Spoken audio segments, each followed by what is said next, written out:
যাদের সব আমল দুনিয়াতে বরবাদ হয়ে যাচ্ছে, আমল করে কিন্তু আমলগুলো আল্লাহ পর্যন্ত পৌঁছে না। ওয়াহুম ইয়াহসাবুন, অথচ তারা ধারণা করছে, আন্নাহুম ইউহসিনুনা সুনআ, তারা যা করছে তা ভালোই। তারা মনে করে তাদের কাজ ঠিক আছে, তারা ভালো আমল করতেছে, কিন্তু তাদের আমলগুলো আল্লাহ পর্যন্ত পৌঁছে না, কবুল হয় না, আমলগুলো বাতিল হয়ে যাচ্ছে। হে নবী, আপনি বলুন ওই লোকের খবর আমি দেব নাকি? কোরআনের এই আয়াতগুলো নাজিল হয়েছে আজ থেকে 1400 বছর আগে রাসূলের উপরে, সাহাবাই কেরামের যুগে। রাসূল সাল্লাল্লাহু আলাইহি ওয়াসাল্লামের যুগে এমন কিছু মানুষ ছিল যারা আমল করত কিন্তু আমলগুলো কবুল হতো না। ওই মানুষগুলো হাসরের ময়দানে হাজির হয়ে দেখবে তাদের আমল নামায় কোনো নেক নাই, সবগুলো হারায়া গেছে। যদি প্রিয় নবীর জামানায় এমন লোক থাকে, আজকের জামানায় ওই জাতীয় লোক কমেছে না আরো বেড়েছে? তারা নেক আমল করবে কিন্তু নেক আমলগুলো তাদের আমল নামায় যোগ হবে না। আপনারা জানেন কোরআন মাজিদে আছে, জাহিলিয়াতের যুগে মানুষ যখন হজ করতে যেত তখন মক্কার কাফেররাও হাজিদেরকে পানি পান করাতো। হাজি সাহেবদেরকে পানি পান করানো খারাপ কাজ না ভালো কাজ? গুনার কাম না সওয়াবের কাজ? এখন জাহিলিয়াতের কাফেরদের এই নেক আমল আল্লাহ পর্যন্ত পৌঁছে তো? আপনাদের এলাকায় হিন্দুর দোকানে যদি কোনো ভিক্ষুক ঢোকে, হিন্দু ভদ্রলোকেরা কি 2-4-5 টাকা ভিক্ষা দেয় না?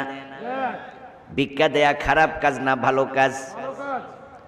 কিন্তু আমল নামায় সওয়াব যোগ হয়? ভালো কাজ করছে, নেক আমল করছে কিন্তু যোগ হয় না। কারণ যারা জাহিলিয়াতের যুগে হাজিদেরকে পানি পান করাতো ওই লোকেরা আবার লাত, মানাত, উজ্জা, হুবল, ইয়াসাব, নায়লা মূর্তির সামনে মাথা নত করত। তো হাজিদেরকেও পানি খাওয়ায় আবার মূর্তির সামনে মাথা নোয়ায়।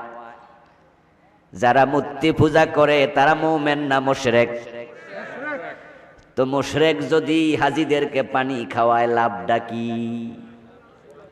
তার শিরকের কারণে তার নেক আমলগুলো কবুল হয় না।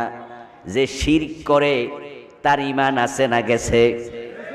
তো যার ঈমান নাই তার নেক আমলের আল্লাহর কাছে একানা দামও নাই। কিন্তু আপনারা বলুন তো, যারা পানি পান করাচ্ছে হাজিদেরকে, এই কাজটা তাদের কাছে খারাপ কাজ মনে হয়েছে না ভালো কাজ? কামটা ভালো, কিন্তু এই ভালো কামের কোনো মূল্য নাই। মাছ ধরছে, ডুলাতেও রাখছে, তবে সকাল বেলায় দেখে ডুলার তলা নাই। মাছ আছে কয়টা? ধরছিল তো সারা রাত মাছ ধরছিল, ডুলাতেও রাখছিল, কিন্তু ডুলার যে তলা নাই, জেলে এটা খেয়াল করে নাই। সকালবেলা টান দিয়া ডুলা তুলছে পানির থেকে, তুলে দেখে মাছ একটাও নাই। তো শিরিক করছো, তোমার তো তলা শেষ, ঈমান নাই। ঈমান হলো একের মতো, নেক আমল হলো ডান পাশে শূন্যের মতো। যদি একের ডানে একটা শূন্য দেন কত হবে? 2টা দিলে? জোরে বলুন 3টা দিলে? এরকম দিতে থাকলে দাম বাড়বে, কিন্তু যদি এক মুছে দেন তাহলে শূন্যগুলোর মূল্য কত? তো শিরিক করলে ঈমান শেষ, তাই তাদের আমলগুলো শেষ, জিরো হয়ে গেছে। দাল্লা সাইয়ুহুম ফিল হায়াতিদ দুনিয়া, দুনিয়ার জীবনে তাদের সব আমল বরবাদ।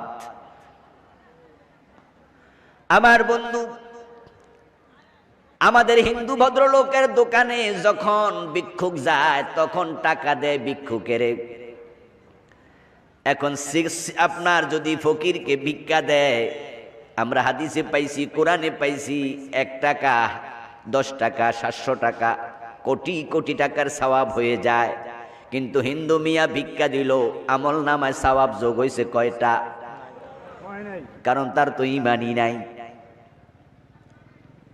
মানুষ যখন ঈমান হারা হয় তখন তার আমলগুলো মূল্যহীন হয়ে যায়। মসজিদে গিয়ে আল্লাহর সেজদা দেয়, আবার দরবারে যাইয়া পীরের পায়ে সেজদা দেয়, এমন লোকও আছে না নাই? ঈমান আছে না গেছে? এখন এই বেড়া যে 5 ওয়াক্ত নামাজ পড়ে, জুমার দিন ইমাম সাহেবের পিছনে খাড়াইয়া নামাজ পড়ে, পীরের পায়ে সেজদা দেয়, মুখে দাঁড়িয়ে আছে, এমন লোকও আছে কিনা? যেই পীর সেজদা নেয় ওই পীরের মাথায় কি টুপি নাই, মুখে দাড়ি নাই? তো পীরেরও মুখে দাঁড়িয়ে আছে, মুরিদেরও মুখে দাঁড়িয়ে আছে। পীরও জুমার নামাজ পড়ে, মুরিদও পড়ে। এখন সেজদা দেয় পীরকে, সেজদা নেয় পীর সাহেব। এখন তাদের এই দাড়ি টুপি নামাজ কালামের মূল্য আল্লাহর কাছে কত? আমার বন্ধু, কুফরি করলে, শিরিক করলে, নেফাক করলে ঈমান চলে যায়। আর যার ঈমান চলে যায় তার আমলের কোনো দাম থাকে না। হাসরের ময়দানে কিছু মানুষ আল্লাহর সামনে হাজির হবে, হইয়া তারা দেখবে অনেক আমল দুনিয়া করেছিল, কিন্তু আমল নামাতে কোনো আমল নাই, কোনোটাই কবুল হয় নাই। তখন তারা আল্লাহ তাআলাকে বলবে, আল্লাহ আমি তো তাহাজ্জুদের নামাজও পড়ছি, আমি 5 ওয়াক্ত পড়েছি, লাখ টাকা যাকাত দিছি, আমি কত রকমের ইবাদত করেছি, আজকে আমার ইবাদত কই? আমল নামা খালি কেন? আল্লাহ বলবেন, বান্দা তুই কি সূরাতুল কাহফের 103 এবং 104 নম্বর আয়াত পড়স নাই? ওখানে তো আমি আল্লাহ ঘোষণা করেছি কিছু মানুষ আছে যাদের সব আমল দুনিয়ায় হারাইয়া গেছে, তুই তো তাদেরই একজন হয়ে গেছিস। তোর আমল তো বরবাদ হয়ে গেছে। আমল বরবাদ হয় মোট 5 কারণে, তার মাঝে 3 কারণে ঈমান আমল দুইটা একসাথে যায়, আর 2 কারণে ঈমান থাকে কিন্তু আমলটা যায়। 5 কারণে আমল বাতিল হয়, 3 কারণে ঈমান সহ, আর 2 কারণে আমল নাই, ঈমানটা থাকে। গিয়ে দেখবে আমল নামায় ঈমানও নাই, আমলও নাই। ওরা হলো 3 গ্রুপ। এক গ্রুপ হলো কাফের, আরেক গ্রুপ হলো মুশরিক, আরেক গ্রুপ হলো মুনাফিক। যারা কাদিয়ানি, তারা কি হিন্দুর সন্তান? কাদিয়ানিরা কি বৌদ্ধের সন্তান? ইহুদি, খ্রিস্টান? বাংলাদেশও কাদিয়ানি আছে না নাই? ওরা নিজদেরকে কি দাবি করে? মুসলিম, মুসলমান। ওদের মসজিদ আছে না নাই? ইমাম মুয়াজ্জিন আসেনি? নামাজ কালাম পড়ে না? কিন্তু বলুন তো, কাদিয়ানি মুমিন না কাফের? কাফের। তামাম পৃথিবীর সব হক্কানি আলেম একমত, কাদিয়ানিরা কাফের, তারা কুফরি করেছে। এখন যে কাফের, হাসরের দিন সে সফল না ব্যর্থ? যারা পীরের পায়ে সেজদা দেয়, যারা শিরক করে, মূর্তি পূজা করে, তারা মুশরিক। এই মুশরিকরা কিয়ামতের দিন সফল না ব্যর্থ? মুনাফিক আব্দুল্লাহ ইবনে উবাই রাসূল সাল্লাল্লাহু আলাইহি ওয়াসাল্লামের হাতে হাত রেখে কালেমা পড়ছে, রাসূলের পিছনে দাঁড়ায়া নামাজ পড়ছে, রাসূলের সাথে বিভিন্ন যুদ্ধের মাঠে অংশগ্রহণ করছে। রাসূল সাল্লাল্লাহু আলাইহি ওয়াসাল্লাম তার জানাজার নামাজে ইমামতি করছেন। রাসূলের জামা পেঁচাইয়া কবরে রাখছে, কিন্তু কবর সমান করার পরে কোরআনের আয়াত নাজিল হলো, ওয়ালা তুসাল্লি আলা আহাদিম মিনহুম মাতা আবাদা, ওয়ালা তাকুম আলা কবরিহি ইন্নাহুম কাফারু বিল্লাহ। ও নবী, এদের জানাজার নামাজ আর পড়বেন না, কবরের পাশেও দাঁড়াবেন না, কোনো লাভ নাই, এগুলোর ইমানটাই নাই। অথচ রাসূলের হাতে হাত রেখে কালেমা পড়েছিল। এই আব্দুল্লাহ ইবনে উবাই এবং তার সাঙ্গপাঙ্গদের ব্যাপারে কোরআনের আয়াত নাজিল হয়েছে, ইন্নাল মুনাফিকিনা ফিদ দারকিল আসফালি মিনান নার। মুনাফিকরা জাহান্নামে থাকবে, ফেরাউন এবং নমরুদেরও নিচে, সবার নিচে। যারা মুনাফিক হাসরের ময়দানে তারা সফল না ব্যর্থ? তিনটা গ্রুপের ঈমান নাই, আর ঈমান যার নাই তার আমলও নাই। কাফের, মুশরিক, মুনাফিক। আর দুই গ্রুপ আছে যাদের আমল কবুল হয় না কিন্তু ঈমানটা নিবু নিবু করে জ্বলছে। ওই দুই গ্রুপের এক গ্রুপ হলো হারামখোর, আরেক গ্রুপ হলো বেদাতি। যারা বিদআত করে তাদের কোনো নেক আমল আল্লাহর কাছে আর কবুল হয় না। যারা হারাম খায় তাদের নেক আমল কবুল হয় না। আমাদের দেশে সুদ খায় এমন কিছু মুসলমান আসেনি? ওরা কি মসজিদে যায় না? তাই বলে তারা কি কাফের বলি আমরা? মরলে কি জানাজার নামাজ পড়ি না? পড়ি। তারা কাফের নয়, তারা মুমিন, তবে তারা ফাসিক। তাদের ঈমান চলে যাবে না, তবে তাদের কোনো আমল কবুল হবে না। ক্বালান নবী সাল্লাল্লাহু আলাইহি ওয়াসাল্লাম, মান ইশতারা সাওবাম বিআশারাতি দারাহিম ফীহি দিরহামু হারাম লাম ইয়াকবালিল্লাহু লাহু সালাতাহু মা দামা আলাইহি। প্রিয় নবীজি বলছেন, যে ব্যক্তি 10 দিরহাম দিয়ে একটি কাপড় কিনল, ওই 10 দিরহামের মাঝে 1 দিরহাম হারাম ঢুকেছে। হালাল কয় দিরহাম? মাশাআল্লাহ। 10 দিরহাম দিয়ে কাপড় কিনেছে, 1 দিরহাম হারাম ঢুকেছে। হালাল আছে কয় দিরহাম? 9 দিরহাম হালাল, 1 দিরহাম হারাম। ওই হালাল হারাম মিক্স হয়ে গেছে। লাম ইয়াকবালিল্লাহু লাহু সালাতাহু মা দামা আলাইহি। ওই কাপড় পরে যতই নামাজ পড়ুক 1 রাকাত আল্লাহ কবুল করবে না।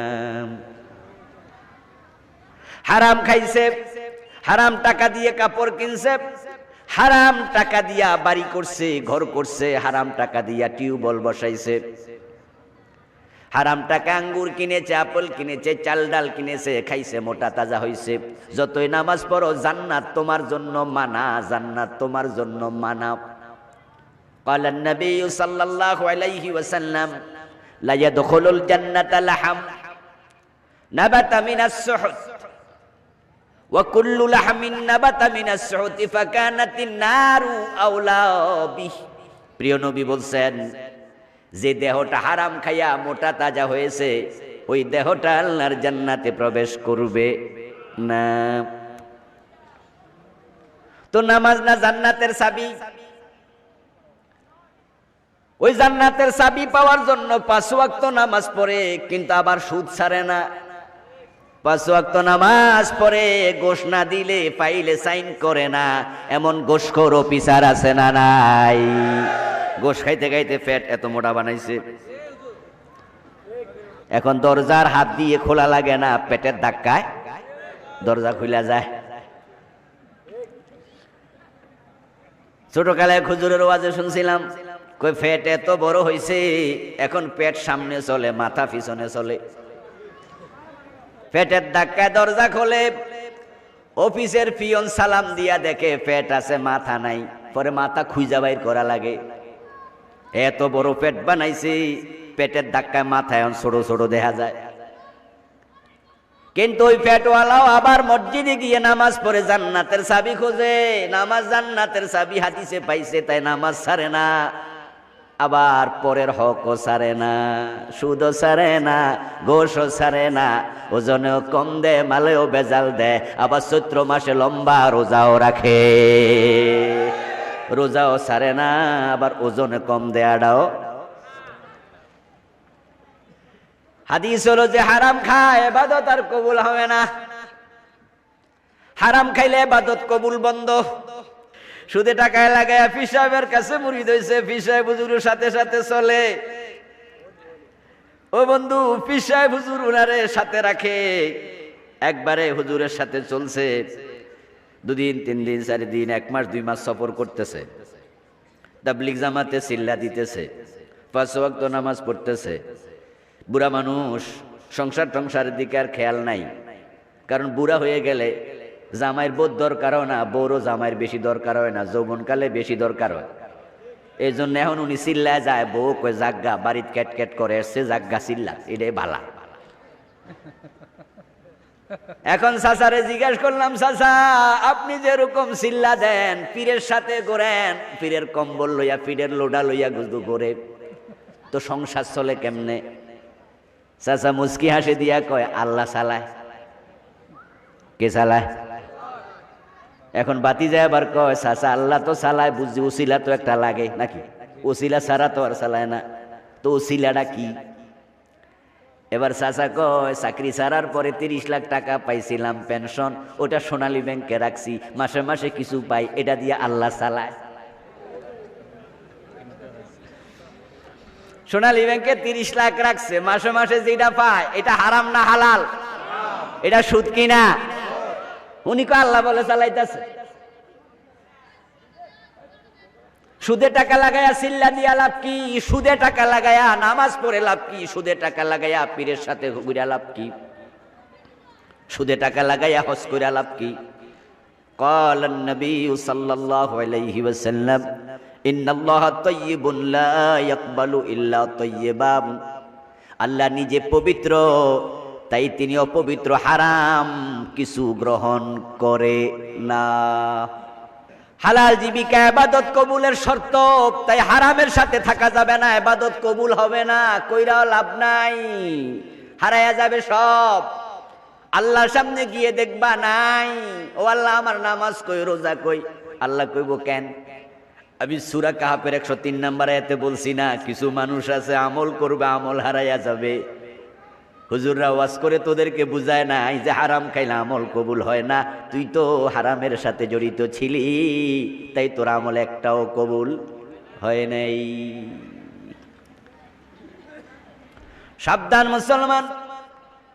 ইন্নান নবিয়্য সাল্লাল্লাহু আলাইহি ওয়াসাল্লাম যাকারা আর-রাজুলা ইউতিলুস সাফরা আশআসা ওয়া আগবারা ওয়া ইয়ামুদ্দু ইয়াদাইহি ইলাস সামাই ফায়াকুলু ইয়া রাব ومطعمه حرام ومشربه حرام وملبسه حرام وغذي بالحرام فأنى يستجاب لذلك। রাসূলুল্লাহ বুঝানোর জন্য একটা উদাহরণ দিলেন। এই যে কিছুক্ষণ আগে আমি এক চাচার উদাহরণ দিলাম যে ব্যাংকে, সোনালী ব্যাংকে টাকা রাখছে, এটা কিন্তু বাস্তব নয়, এমন কোনো চাচার সাথে আমার কথা হয় নাই। এগুলো হলো বুঝার জন্য এক্সাম্পল। কোরআন হাদিসে এক্সাম্পল আছে না নাই? আল্লাহর হাবিব এক্সাম্পল দেন। Example is the better than advice. কখনো কখনো উপদেশ, দৃষ্টান্ত, দুইটা যদি তুলনা দেয়, উপদেশের চেয়ে দৃষ্টান্ত দিয়ে বুঝে আসে ভালো, ঠিক না? তাড়াতাড়ি বোঝে, মূর্খ লোকও বোঝে। উদাহরণ দিলে করে এইটা না বুঝলাম। ওই যে বলছি ডুলা আছে তলা নাই, আমল আছে কবুল হয় না। ডুলার যে তলা নাই, মাছ রাখলে লাভ নাই, এটা বুঝতে একটু সহজ হয়েছে না? একবারে যে মূর্খ হেও তো এটা বোঝে, আরে ডুলার তলা নাই তাহলে মাছ থাকবো কেমনে? তো রাসূল উদাহরণ দেয়, যাকারা রাজুলা ইউতিলুস সাফরা আশআসা ওয়া আগবারা। বহু দূর থেকে এক ব্যক্তি হজ করার জন্য মক্কায় গেল। ধরেন আফ্রিকা মহাদেশ থেকে, এশিয়া থেকে, জাপান থেকে, চায়না থেকে হজ করতে বাংলাদেশ থেকে গেল। লম্বা পথ সফর করেছে, এহরামের কাপড় পরে। রাসূলের যুগে আজকের বিমান ছিল না, হেলিকপ্টার ছিল না, উঠে চড়ে পায়ে হেঁটে যাওয়া লাগতো।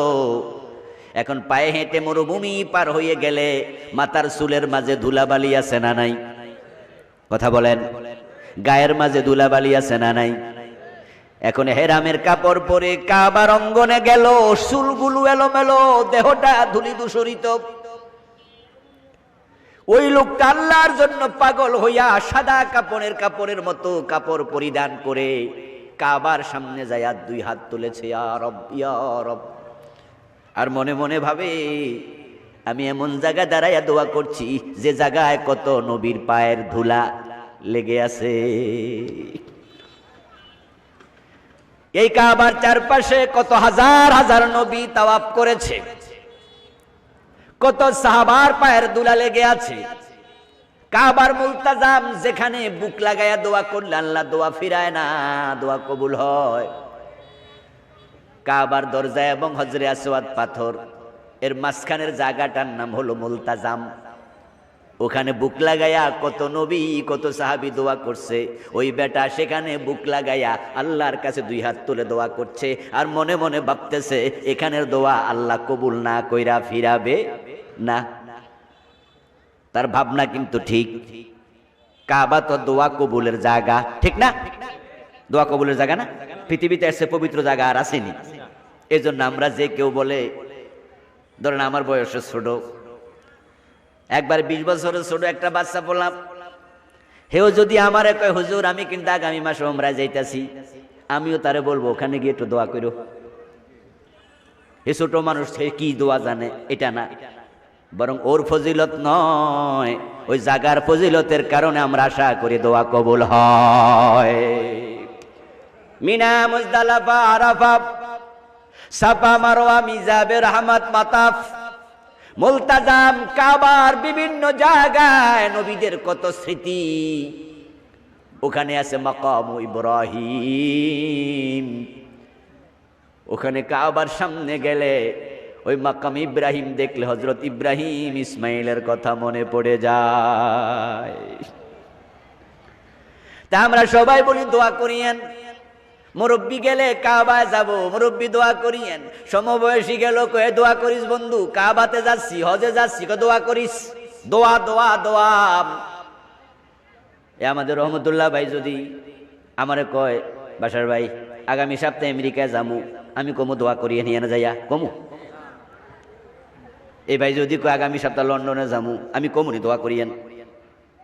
আজিব, কাবার কথা শুনলে সবাই একটা কথা আগে বলে, সেটা হলো আমার দোয়ায় শামিল রাখবেন।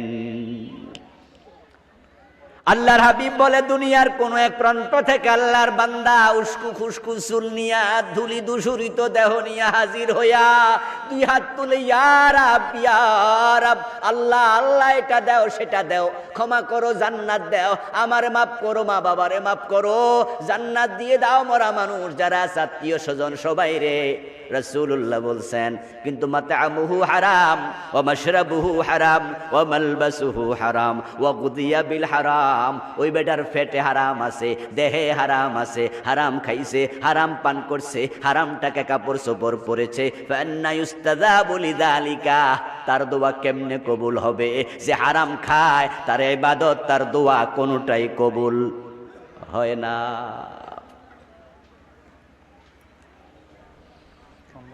কে কারে বুঝাবে? কে কারে বুঝাবে? এই জাতিরে কেমনে বুঝাই? সুদ খাওয়া হারাম এটা জানে না এমন লোক কয়জন আছে, তারপরও সুদ ছাড়ে না। সুদ বড় মিঠা লাগে, কারণ কষ্ট ছাড়া কামাই। ফোলা বিয়া করাইতে যাইয়া 5 লাখ টাকা যৌতুক নিছে, ওই 5 লাখ টাকা পুরাটাই সুদে লাগাইয়া রাখছে, এমন কিছু জালেম আছে না নাই? এখন পায়ের উপর পা তুইলা খায়। 1 লাখ টাকা সুদে লাগাইছে, মাসে 2000 পাইলে 5 লাখে 10,000, সংসার কোন রকম চলছে। আবার সুদের সুদ চক্রবৃদ্ধি, টাকা বিভিন্ন ভাবে জমি বেচা পর্যন্ত সুদে টাকা লাগায় এমন লোক। অথচ বেটা আবার নামাজ পড়ে, জান্নাত খোঁজে। ঘোষ খাচ্ছে, হারাম খাচ্ছে, মানুষ ঠকাচ্ছে, ধোঁকাবাজি করছে, প্রতারণা করতেছে। কে বোঝে না এগুলো হারাম? কিন্তু এই জাতির মাথা পচে গেছে। হারাম জানার পরও তারা হারামে আরাম খোঁজে, অথচ হারামের মাঝে আল্লাহর কসম হারামের মাঝে আরাম নেই। এই হারাম তোমার দুনিয়া তো ভোগাবে, আখেরাতে তো শেষ। আমল কবুল হয় না 2টা অপরাধে। দেখি বলতে পারেননি এবার 2টা কি কি? একটা হারাম আর একটা কি? আরেকটা কি? বেদাত। সেটা এখনো বলি না, এখন বলতেছি। তাহলে যেটা বলছি, হারাম খাইলে ইবাদত কবুল হয় না, যাদের ইবাদত আল্লাহর কাছে কবুল হোক আপনারা চান, হারামটা ছেড়ে দেয়া দরকার আছে না নাই? এইগুলা ওয়াজ কাজে লাগবে, সিদ্ধান্ত নিয়ে বাড়ি যাবেন, জীবনটা পরিবর্তন হবে। কিন্তু আপনি হারামের সাথেও আছেন, আবার নামাজও আছেন, এগুলোর এক আনা দামও নেই, এক আনা দামও নাই। কি ভাবছেন আপনি হুজুর জীবনটা কঠিন হয়ে যাবে? আমি বলি না দোস্ত, জীবন কঠিন হবে কেন? আচ্ছা বলুন তো, এই রিজিক যেটা আমরা খাই, টাকা পয়সা বিভিন্ন জিনিস, এই রিজিকটা আমরা দুনিয়ায় আসার পরে আল্লাহ নির্ধারণ করছে না দুনিয়া আসার আগে? মাশাআল্লাহ। আবার বলুন তো, দুনিয়া আসার পরে না আগে? যদি আপনার রিজিক দুনিয়া আসার পরে বন্টন হতো, তাহলে আপনি তো মায়ের বুকের দুধ আপনি পাইতেন না, শুরুতে 2-4 দিন না খাইয়া থাকা লাগতো। সন্তান যখন মায়ের পেটে আসে, আস্তে আস্তে করে মায়ের বুকে দুধ জমা হতে থাকে। রাজ্জাক আগে রেডি করে রাখছে, তারপর আপনি দুনিয়া আসতে দেরি, দুধ খাইতে আর দেরি নাই। তো রিজিক তো নির্ধারিত, হারাম খাওয়া দরকার কি? রাসূলুল্লাহ সাল্লাল্লাহু আলাইহি ওয়াসাল্লাম বলেছেন, মানব শিশু মায়ের পেটে এসে প্রথম 40 দিন থাকে নতফা, পানি, স্পার্ম। দ্বিতীয় 40 দিন হয়ে যায় আলাকা, রক্তপিণ্ড। তৃতীয় 40 দিন যখন আসে তখন হয়ে যায় মুদগাহ, মাংসপিণ্ড। এটা কোরআনেও আছে, হাদিসেও আছে। 3 40 120 দিন। প্রতি মাসে 30 দিন হলে 120-এর 30 দিয়া ভাগ দিলে হয় 4 মাস। এই 4 মাস যখন যায়, তখন মায়ের পেটে সন্তানটা একটা মানুষের আকৃতি পেয়ে যায়। সুবহানাল্লাহ। ফাতাবারাকাল্লাহু আহসানুল খালিকিন। হাত হয়ে যায়, চোখ হয়ে যায়, কর্ণ নাসিকা সব হয়ে যায়, কিন্তু রূহ পায় না, রূহ আসে নাই। As like as a doll, একটা পুতুলের আকৃতি পেয়েছে, মায়ের পেটে শুয়ে আছে পুতুল, হাত চোখ কান সব আছে, কিন্তু রূহ নাই। সন্তান যে মায়ের পেটে, মা নিজেও বোঝে না। আল্লাহ পাক রব্বুল আলামিন 120 দিন যাওয়ার পরে একজন ফেরেশতাকে পাঠায়, যা যা ওই ব্রাহ্মণপাড়া থানার নাইগর গ্রামে অমুক মহিলার পেটে আমি একটা বাচ্চা দেব, আমার বান্দা দেব, ওই বাচ্চার মাথার পাশে গিয়ে বস। এখন রূহটা আসে নাই। ফেরেশতা আল্লাহর অর্ডার নিয়ে এসেছে, মাথার পাশে বসেছে। আল্লাহ এবার বলে 4টা জিনিস লিখ। আল্লাহর অর্ডারে 4টা জিনিস লিখতে থাকে। ফায়াকতুবু আজালাহু ওয়া রিজকাহু ওয়া আমালাহু ওয়া শাকিয়ুন আম সাঈদ। প্রিয় নবী বলেন 4টা জিনিস লিখে। 1 নাম্বার লেখে, এই বাচ্চাটা এখনো জন্ম নেয় নাই, রূহও আসে নাই। আল্লাহ বলে লেখ, সে দুনিয়া কয়দিন বাঁচবে। ফায়াকতুবু আজালাহু, তার হায়াত লিখে ফেল। আলাংফাসু মাদুদা, আলাংফাসু মাদুদা। এই যে আপনি নিঃশ্বাস ফেলতেছেন, এই নিঃশ্বাস যদি না ঢোকে, এটার নামই শেষ নিঃশ্বাস, ঠিক নেই? শেষ নিঃশ্বাস মানে মরেছে। আমরা বলি না যে অমুকে শেষ নিঃশ্বাস, এর মানে নিঃশ্বাস আর ঢোকে নাই। এখন কার কয়টা নিঃশ্বাস এটাও নির্ধারণ করা আছে। আলাংফাসু মাদুদা। নিঃশ্বাস টেনে ভিতরে ঢুকানোর জন্য একজন ফেরেশতা আছে, আবার নিঃশ্বাস বের করার জন্য আরেকজন ফেরেশতা আছে। সুবহানাল্লাহ। ওয়া ইন কুল্লু নাফসিন লাম্মা আলাইহা হাফিজ। আল্লাহ কোরআনে কত চমৎকার করে বলছেন, এমন কোন মানুষ নাই, নফস নাই, যার হেফাজতের দায়িত্বে ফেরেশতা নাই। আপনি খাচ্ছেন, আপনার খাবার পেটে ঢুকানোর জন্য ফেরেশতা আছে। ওইটা পেটে যাওয়ার পরে আবার ডাইজেশনের জন্য, হজমের জন্য ফেরেশতা আছে। আপনি জানেন না, আপনি বোঝেন না, আপনি তো বেখবর। আর বেখবর হইতে হইতে এমন বেখবর, হেরে কে বানাইছে এটাই জানে না।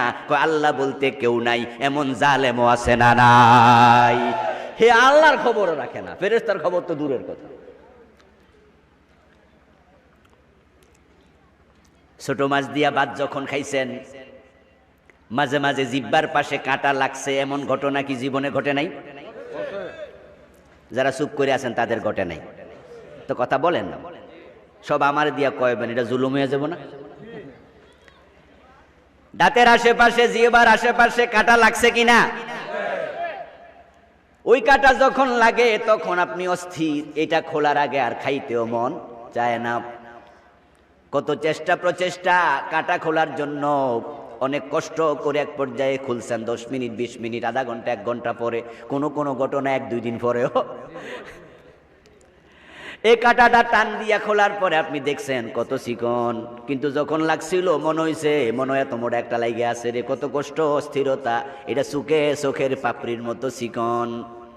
ও আমার প্রিয় ভাই, এই চিকন কাঁটা আপনার জিহ্বায় লেগেছে, দাঁতের গোড়ায় লেগেছে, এখানে সেখানে লেগেছে।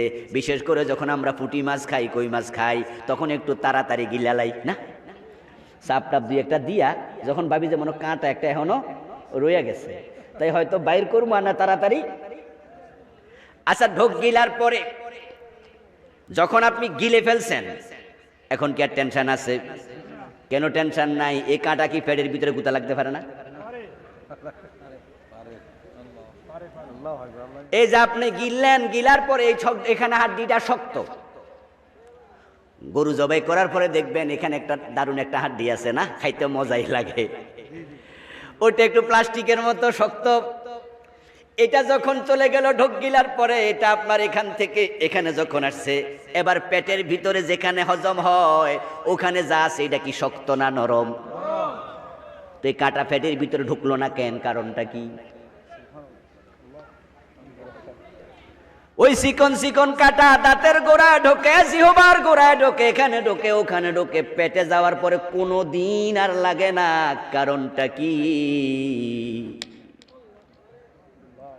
ওয়াইন কুল্লু নাফসিন লাম্মা আলাইহা হাফিজ। সবাই একটু চিৎকার দিয়া বলেন সুবহানাল্লাহ। আল্লাহ তোমার কত দয়া, কত দয়া। ও ভাই আমার, আপনার জিহ্বার গোড়া, দাঁতের গোড়ায় কাঁটা লেগেছে, আপনি খুলেছেন, মা বাবা খুলে দিছে, ডাক্তারে খুলছে, কিন্তু পেটের ভিতরে যদি আতের মাঝে লাগতো তাহলে উপায়টা কি ছিল? কিন্তু না দোস্ত, গিলার পরে আর লাগে না, কারণ তোমার খাবার টেনে পেটে নেওয়ার জন্য ফেরেশতা আছে, হজম করার দায়িত্বে ফেরেশতা আছে, ফেরেশতার কাজের মাঝে ভুল হয় না। আর গালের ভিতরে যখন ছিল তখন তোমার দায়িত্বে ছিল, তোমার ভুল হয়ে যায়। এই জন্য যখন দাঁতের গোড়ায় টোড়ায় লাগে ছোট বাচ্চা, তখন মা খুইল্লা দমক মারে, সাইয়া খাইতে পারস না, বলে না, বলে না, সাইয়া খাস না। এর মানে আপনার দায়িত্ব ছিল, আপনি ভুল করেছেন। ডাক্তারের কাছে গেছে রুগী, বলছে যে দাঁতের গোড়ায় লাগছে, মাংসের হাড্ডি, শক্ত হাড্ডি ঢুকছে মাংস খাওয়ার সময়। এখন ডাক্তার সাহেব হা করাইয়া যন্ত্রপাতি দিয়া খুলছে, খুলে দেখে যে হাড্ডিটা মোটামুটি একটু বড়ই। এখন ডাক্তার সাহেব স্লিপ লিখছে, আগে চশমা কিনেন। রুগী কয় ঝামেলা হইল কই, আর ওষুধ দেয় কই, লাগছে এখানে অ্যান্টিবায়োটিক দিবেন না ট্যাবলেট দিবেন, চশমার কি দরকার? কথা হলো আপনার চোখে সমস্যা, এত বড় কাঁটা ঢুকলো কেমনে? চোখ নেই আপনার, চোখে পাওয়ারের সমস্যা। ও আমার প্রিয় ভাই, আপনার আমার দায়িত্বে গলা পর্যন্ত আছে, তারপরে আর দায়িত্ব আমাদের নাই, ফেরেশতার হাতে গেছে। আল্লাহর ফেরেশতারা কাজে কর্মে গাফলতি করে না, ভুল করে না। প্রত্যেকটা মানুষের হেফাজতের দায়িত্বে ফেরেশতা দিয়েছে কে? ফেরেশতা মায়ের পেটের পাশে বসে লেখে তার হায়াত কয়দিন বাঁচবে, বছর, দিন, মাস, মিনিট, সেকেন্ড, মাইক্রো সেকেন্ড পর্যন্ত। শুধুমাত্র সেকেন্ড নয়, দিন, বছর নয়। ইযা কাদাল্লাহু লিআবদিহি আন ইয়ামুতা বিআরদিন ফাজআলা লাহু ইলাইহা হাজা। প্রিয় নবী হাদিসে বলছেন, সে কোন জায়গায় কেমনে মরবে সেটা সহ ফেরেশতা লিখে ফেলে। মৃত্যু হবে কয়বার? কথা বলুন, কয়বার? মৃত্যুর জায়গা নির্ধারিত না অনির্ধারিত? এজন্যই তো মুমিনরা মৃত্যুকে পরোয়া করে না, ভয় পায় না। যারা প্রকৃত মুমিন তারা আল্লাহর দ্বীনের পথে চলে, ফাঁসির রশি দেখাইলো তারা পরোয়া করে না। ফাঁসির রশি দেখেও ভয় পায় না। তারা মুমিন, তারা জানে যদি আল্লাহ আমার ফাঁসির রশিতে মৃত্যু লিখে রাখে, বাঁচানোর ক্ষমতা দুনিয়ার কারো নাই। আর যদি ফাঁসির রশিতে আমার আল্লাহ মৃত্যু না লেখে, তামাম দুনিয়ার সবাই চেষ্টা করলো ফাঁসি দিতে পারবে না। ফেরেশতা লিখলো আপনার হায়াত, তারপরে লিখেছে ওয়ারিজকাহু, ও ফেরেশতা তার রিজিক লিখো, সে কি খাবে সব কিছু লেখো। কয় টাকার মালিক হবে, কি কি পাবে, সন্তান হবে কয়জন, বিয়ে করব কোন মহিলারে, জমি হবে কয় বিঘা, টাকা পাবে কত কোটি, আবার ভোগ করতে পারবে কতটুকু, সব ফাইনাল করো। সুবহানাল্লাহ। আর রিজকু মাকসুম, রিজিক বন্টিত হয়ে গেছে। এজন্যই তো রিকশাওয়ালার ছেলে কোটিপতি হয়ে যায়, এমন ঘটনাও আছে না নাই? আবার কোটিপতির ছেলে ভিক্ষা করে, এমন ঘটনাও আছে।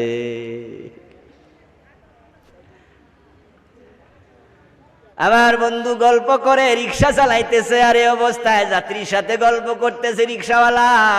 এই যে জমি জায়গা দেখেন সব ছিল আমার দাদার। যাত্রী কো আশ্চর্য হইয়া, এ মিয়া বাজে কথা ক মানুষ রে জিগান, আমার দাদার বিঘা বিঘা জমিন ছিল, কিন্তু এখন আমাদের এক কানিও আর নেই, সব শেষ। আবার কোটিপতি, আবার গরিবের ছেলে কোটিপতি হয়ে গেছে। রিজিক নির্ধারিত। রিজিক যদি নির্ধারিত হয় তাহলে হারাম খাওয়ার কোনো দরকার আছে নাকি? তোমরা তাড়াহুড়া করে হালাল রে তোমরা হারাম বানাচ্ছ। ধৈর্য ধরো মুসলমান, ধৈর্য ধরো। তোমার রিজিক তোমাকে খোঁজে, তুমি যেমন রিজিক খোঁজো। ইন্নার রিজকা ইয়াতলুবুল মারআ আকসারা মা ইয়াতলুবুহুল মারউ। ওই যে ফেরেশতা লিখে ফেলছে মায়ের পেটে থাকতে, তারপরে আরো দুইটা লিখছে, ওই দুইটা আজকে কমু না, কইলে আবার ব্যাখ্যা না করলে পেছ লেগে যাবে। আমার উদ্দেশ্য ছিল রিজিক হারাম করো না। ফেরেশতা চারটা জিনিস লিখলো, লেখার পরে আল্লাহ এবার বলে ফেরেশতা এবার তুই মহিলার পেট থেকে বের হয়ে যাও। ফেরেশতা বের হয়ে গেছে। এবার রুহের জগৎ থেকে আল্লাহ রুহটা পাঠাইছে, তখন বাচ্চার সাথে রুহটা অ্যাটাচড হলো। বাচ্চা এবার নড়াচড়া করে, মা টের পায় বাচ্চা নড়তেছে, এর আগে মাও টের পায়। এবার একটা আওয়াজ দিয়ে সবাই বলতে হবে আমার সাথে, আমাদের রুহ আসছে আগে না রিজিক লেখছে আগে? কোনটা আগে? তো হারাম খাওয়া কি দরকার? তা আপনারা যারা আছেন আজকে হারামের সাথে জড়িত, সুদে টাকা লাগাইছেন, বিভিন্ন জায়গায় ঘোষ খাচ্ছেন, ওজনে কম দেন, মালে বেজাল দেন, বোনের জমিটা এখনো বোনেরে দেয় না। বাপ মরছে 10 বছর, মা মরছে 10 বছর 12 বছর, বোনের জমি ভাই দখল কইরা রাখে। বোন জমির জন্য আসলে চোখ বড় কইরা দমক মারে, এমন কিছু জালেম ভাই আছে না নাই? এ মাহফিলও আছেন 2-4 জন। ওই বোনের জমিটা আপনার জন্য দখলে রাখা, হকটা কি আপনার না বোনের হক? আওয়াজ দেন, কার হক? ওইটা জবর দখল করা জায়েজ না হারাম? তো হারাম খেলে ইবাদত কবুল হবে কেমনে? আচ্ছা, যারা যারা বোনের জমি দখল করছেন, মরার পরে জমি কান্দলিয়া কবরে যেতে পারবেন নি, তো এটা কার জন্য রেখে গেছেন? ছেলে মেয়ে অন্যরা খাবে, কিন্তু জবাব আপনাকে দেয়া লাগবে। এই জন্য হারামের সাথে সম্পর্ক বিচ্ছিন্ন করুন। হারাম খাইলে ইবাদত কবুল হয় না। আরেকটা হলো বিদআত করলে ইবাদত কবুল হয় না। قال النبي صلى الله عليه وسلم لا يقبل الله لصاحب البدعة صوما ولا صلاة ولا صدقة ولا حجا ولا عمرة ولا جهادا ولا صرفا ولا عدلا يخرج من الإسلام كما تخرج الشعرة من العجين। প্রিয় নবীর হাদিস, যে ব্যক্তি বেদাত করে আল্লাহ তার নামাজ কবুল করে না, রোজা কবুল করে না, হজ কবুল করে না, যাকাত কবুল করে না। ওয়ালা সারফান ওয়ালা আদলান, বেদাত করার কারণে তার কোনো নেক আমল কবুল হয় না। ওয়ালা জিহাদান, সে জিহাদ করে মইরা যাবে, শাহাদাতও কবুল হবে না।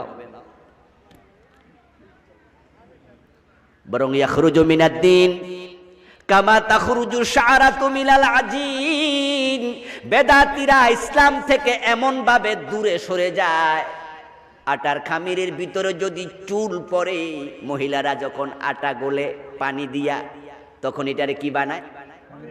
খামির বানায়। মাঝে মাঝে লম্বা চুল তো দুই একটা ছিঁড়া পড়ে গেছে, এখন খামিরের মাঝে যদি চুল দেখা যায়, ওই চুল সহ রুটি বানায় নাকি চুলটা টেনে বের করে? আচ্ছা, চুলটা যখন টান দিয়া বের করে তখন কি আটা বের হয় নাকি? চুলটা যখন বেরিয়ে গেছে এত মোটা সুরঙ্গ হয়ে যায় নাকি? কোন জায়গা দিয়ে বের হয়েছে টেরও তো পাওয়া যায় না। প্রিয় নবী কি চমৎকার উদাহরণ দিলেন, যারা বেদাত করে তারা ইসলাম থেকে এমনে এমনে বেরিয়ে যায়, বের যে হয়েছে তারা হয়তো টেরও পায় না। আন্নাহুম ইয়াহসাবুনা আন্নাহুম ইউহসিনুনা সুনআ, কোরআনে আল্লাহ এই কথাটাই কইছে, তারা মনে করে ভালাকামি করতেছি। বেদাত এত খারাপ জিনিস, আপনার আমলগুলো কবুল হওয়া আল্লাহ বন্ধ করে দেয়। প্রশ্ন হলো কারণটা কি? কারণ হলো ইসলাম কি আমাদের না আল্লাহর? দিন কার? আমরা দিনের অনুসারী কর্মী মাত্র, ঠিক কি না? দিন নবী রাসূলেরও নয়, দিন কার? ইযা জাআ নাসরুল্লাহি ওয়াল ফাতহু ওয়া রাআইতান নাসা ইয়াদখুলুনা ফি দীনিল্লাহ, ও নবী যখন বিজয় আসবে, সাহায্য আসবে, আপনি দেখবেন মানুষ দলে দলে আল্লাহর দ্বীনে প্রবেশ করবে। কার দ্বীনে? দিন কার? আল্লাহ আমাদেরকে দিচ্ছে, কিন্তু দ্বীনের প্রণেতা, দ্বীনের সারে হাকিকি আল্লাহ নিজে। এখন বেদাত করলে ইবাদত আল্লাহ কেন কবুল করে না? এত রেগে যায় কেন? তার নামাজও বাদ দেয়, রোজাও বাদ দেয়, ফেলে দেয়, ধাক্কায়া সব।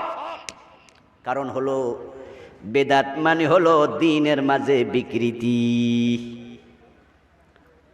দ্বীনের মাঝে বিকৃতি। বেদাত কাকে বলে এটা বুঝলে আপনার ওয়াজটা সহজ হবে। আপনি তো মনে করছেন ভালো কাম, কিন্তু আপনি দ্বীনকে বিকৃত করতেছেন। আমার বন্ধু, মুহররমের 10 তারিখ আসলে ইমাম হুসাইন রাদিয়াল্লাহু তাআলা আনহুর শাহাদাত দিবসে উনার প্রেমে পাগল পারা হইয়া হাই হোসেন করে বুক থাপড়ায় এমন একদল লোক আছে না নাই? ওদেরকে আমরা বলি ওরা হলো শিয়া। হাই হোসেন, হাই হোসেন, হাই হোসেন। আমি দেখেছি ভিডিওতে ছুরি লইয়া এরকম কাইটালায়, তারপরে রক্ত থাপ্পড় দিয়া বের করতেছে, হাই হোসেন কইয়া। আচ্ছা, ইমাম হোসেনের জন্য ভালোবাসা আমাদেরও আছে না নাই? ইমাম হাসান হোসেনকে আমরা ভালোবাসি না? হাই হোসেন কইয়া থাপ্পড়াইছেন বুক কয়দিন, রক্ত বাইর করছেন কয়দিন। এখন যারা এই কামটা করছে দেখতে তো মনে হয় হাসান হোসেনের প্রতি ভালোবাসা আমাদের চেয়েও তাদের একটু, এটা মনে হয় না দেখতে? কারণ আমরা তো একদিনও বুক থাপড়াই নাই, রক্তমুক্ত বাইর করি নাই। ওরা বুকও থাপড়াইছে, রক্ত বাইর করছে। ঢাকা শহরের পুরান ঢাকার হোসনি দালান একটা বিল্ডিং আছে, ওখান থেকে হাজার হাজার শিয়া একসাথে হাই হোসেন বলতে বলতে, মিছিল করতে করতে, তাজিয়া করতে করতে মোহাম্মদপুর শিয়া মসজিদ পর্যন্ত হাঁটতে হাইটা হাইটা যায়। এবং আমি দেখেছি তাদের অনেক দিন মিছিল খালি পায়ে হাঁটে, জুতাও পায়ে দেয় না, ইজ্জত সম্মান নিয়ে আবার কমে যায়। হোসাইনের ইজ্জত দিতে যাইয়া আপনার বাংলাদেশেও দেখবেন অনেক মুরিদ আছে, পীরের বাড়ি যাইয়া জুতা পায়ে দেয় না, এমন মুরিদ আছে না নাই? আমাদের ফরিদপুর আছে একটা, নাম আমি কইলাম না, কইলে আবার কেউ মনে কষ্ট পাবেন। রশিমশি কইয়া ঝামেলা করতাম না, আমি একটু ইঙ্গিত দিলাম আর কি, ভাই নামে কইয়া দিছে, রশি নাকি কয়টা আছে বাদ দেন। আমি জাস্ট বুঝাইলাম ওখানে যারা দরবারে গেছেন দেখবেন মুরিদরা দরবারে জুতাও পায়ে দেয় না। এবং হুজুরের সাথে মুসাফা কইরা হুজুরে ফাঁসাও দেখায় না, বুক দেখায়, এমনি হাইটা এমনি পেছনের দিকে হাইটা হাইটা যায়। হুজুরের দাম নিয়ে আবার কইমা যায়। হুজুরকে সম্মান করতে যায় জুতা পায়ে দিল না, হুজুরকে ব্যাক সাইড দেখাইলো না, বুক দেখাইছে, ফিটও দেখায় না। মনে মনে ভাবছে তাজিম হচ্ছে, সম্মান বাড়তেছে। শিয়ারা জুতা পায়ে না দিয়া হোসনি দালান থেকে হাঁটতে হাঁটতে হায় হোসেন করতে করতে মোহাম্মদপুরে শিয়া মসজিদে গেল। আর 10 মাইল হাঁটছে। এবার আপনারা একটু জবাব দেন, হাঁটতে কি কষ্ট হয় নাই? সময় যায় নাই? রক্ত জড়াইছে, ঘাম জড়াইছে, সময় দিছে। এবং মিছিলের পরে গরু জবাই কইরা খেসরিও খাইছে, খাওয়াইছে।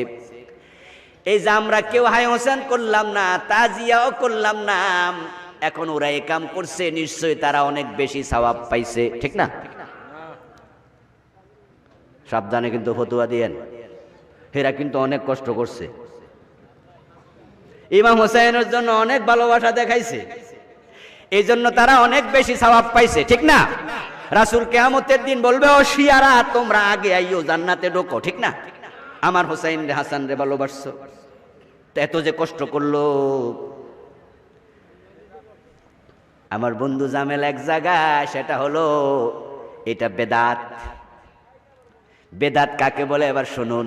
আল বিদআতু হিয়াল ইবাদাতুল মুহদাসা মা লাম তাকুন ফি জামানিন নবী ওয়া আসহাবিহি। রাসূলুল্লাহ সাল্লাল্লাহু আলাইহি ওয়াসাল্লাম এবং সাহাবাদের জামানায় ইবাদত হিসাবে সওয়াবের নিয়তে যে আমলটা করা হয় নাই, এটা নতুন করে চালু করার নামই হলো বেদআত। আমি আবার বলছি, যারা বোঝেন নাই দয়া করে একটু কান লাগায়া, দিলের কান লাগায়া শুনুন। অনেকে কয় মোবাইলও তো বেদাত, গড়িও তো বেদাত, হুজুর বিমানে কইরা হেলিকপ্টারে কইরা হজে যান, এটাও তো বেদাত। ওরা বেদাত বোঝে না, এগুলো নাদান, অবুঝ। বেদাত হলো হিয়াল ইবাদাতুল মুহদাসা, নতুন ইবাদত। রাসূলের জামানায় যে ইবাদত ছিল এটা কি নতুন? এটা হলো পুরান, এটা অরিজিনাল।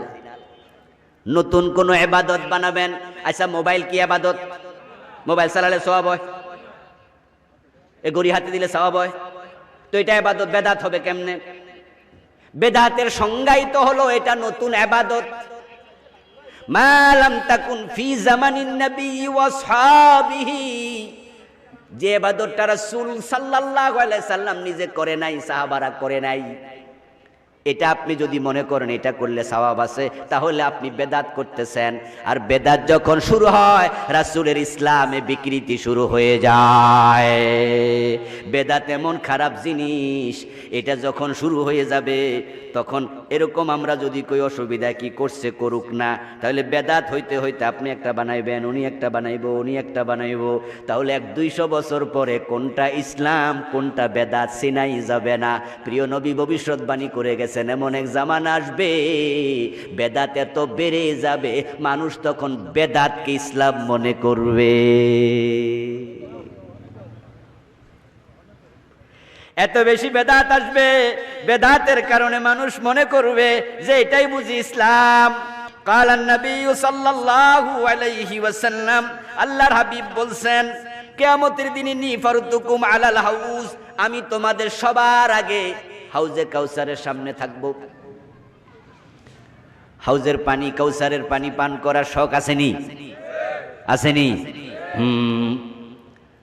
আল্লাহ তাআলা রাসূলকে বলেন, আপনি উম্মতকে পানি পান করাবেন। প্রিয় নবী বলে, আমি পান করাবো আমার উম্মতকে পানি। আমার উম্মত কোটি কোটি, হাউজের পেয়ালা, কাউসারের পেয়ালা, গ্লাস থাকবে কোটি কোটি, আকাশের নক্ষত্র যত, হাউজে কাউসারের পেয়ালাও থাকবে তত। সবাই পানি পান করবে। এক গ্লাস পানি পান করলে আর কোনোদিন পিপাসা লাগবে না। মা হুয়া শাদ্দু বিয়াদাম মিনাল লাবান আহলা মিনাল আসাল, দুধের চেয়ে সাদা, মধুর চেয়ে মিষ্টি। আতিয়াবু মির রিহিল মিস্ক, সুগন্ধি এত বেশি হবে আতরের চেয়ে বেশি। মিসকে আম্বরের চেয়ে বেশি। প্রিয় নবী বলেন আমার উম্মতরা পানি পাবে। হঠাৎ করে একদল লোক আমার কাছে আসবে, তারা এসে পরিচয় দেবে, ইয়া রাসূলুল্লাহ আমরাও আপনার উম্মত, আমাদেরকে পানি দেন। রাসূলুল্লাহ বলেন তাদেরকে আমি পানি দেওয়ার জন্য আগাবো, ফায়ুহালু বাইনি ওয়া বাইনাহুম, হঠাৎ করে তাদের মাঝে আর আমার মাঝে একটা পর্দা পড়ে যাবে, আমি পানি দিতে পারবো না। ফাআকুলু ইন্নাহুম মিন্নি, সহিহ বুখারীর হাদিস শোনাচ্ছি, আমি বলবো আমার উম্মত তারা, হলো কি পর্দা কেন পড়লো? ফেরেশতারা দৌড়ায় আসবে, ফায়ুকাল ইন্নাকা লা তাদরি মা হাদাসু বাদাকা, ও নবী এগুলো 2 নাম্বার উম্মত, আপনি জানেন না আপনার ইন্তেকালের পরে, তিরোধানের পরে তারা আপনার ইসলামকে বিকৃত করে ছেড়েছে। ইসলামে যাহা ছিল তার কিছু বাদ দিছে, যাহা ছিল না নতুন কইরা কিছু বানাইছে। ফাকুলু সুহকান সুহকান লিমান গায়্যারা বাদি, প্রিয় নবী বলেন তখন আমি জবাবে বলবো দূর হ, দূর হ, আমার পর আমার ইসলামকে যারা বিকৃত করেছিস তোদেরকে আমি হাউজের পানি খাওয়াবো না, দূর হ। আরে ভাই আমার, বেদাত করলে রাসূলের সুপারিশ নাই। قال النبي صلى الله عليه وسلم حلت شفاعتي الا لصاحب بدعه। সাবধান, আমি পরে কিন্তু কিছু কথা বলবো, ভাববেন আপনিও সেখানে আছেন কিনা, খুঁজবেন নিজেকে। হাল্লাত শাফাআতি ইল্লা লিসাহিবি বিদআহ, প্রিয় নবী বলেন আমার সব উম্মতের জন্য আমার সুপারিশ অনুমোদিত, আল্লাহ অনুমতি দিয়া রাখছে, তবে যে বেদাতি তার জন্য সুপারিশের অনুমতিও নেই।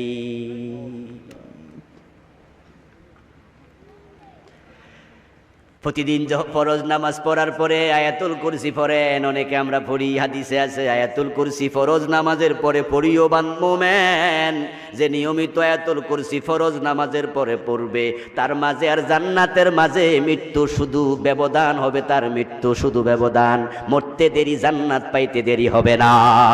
এই আমলটা চালু রাখবেন। ওখানে আমরা পড়ি মান যাল্লাযী ইয়াশফাউ ইনদাহু ইল্লা বিইযনিহি, কে আছে আল্লাহর কাছে সুপারিশ করবে আল্লাহর অনুমতি ছাড়া? এর মানে আল্লাহর অনুমতি ছাড়া সুপারিশের কোনো অধিকার কারো নাই। আরে কে আল্লাহ আরো ব্যাখ্যা করে, ওয়ালা ইয়াশফাউনা ইল্লা লিমান ইরতাদা। আপনারা তো অনেকে মোছে তেল দিচ্ছেন, জান্নাতের কাঁঠাল খাবেন, কষ্ট যেন না লাগে, আর ভাবতেছেন আমার পীর সাহেব আমার সাথে কইরা জান্নাতে নিয়ে যাবে, অমুকে সুপারিশ করবে, তমুকে সুপারিশ করবে, এরকম ওয়াজ শুই না তো মোছে তেল দিচ্ছে। ছেলে হাফেজ হইছে, ছেলে 10 জন পরিবারের লোক সুপারিশ করে জান্নাতে নেবে, বাবা খুশিতে দোকানে বইয়া বিড়ি টানতাছে। হাফেজের বাবা বিড়ি খায়, এমন আসেনি? হাফেজের বাবা বিড়ি খায়, দাড়ি কামা। কোরআনে আল্লাহ বলছেন, কোরআনে আছে ওয়ালা ইয়াশফাউনা ইল্লা লিমান ইরতাদা,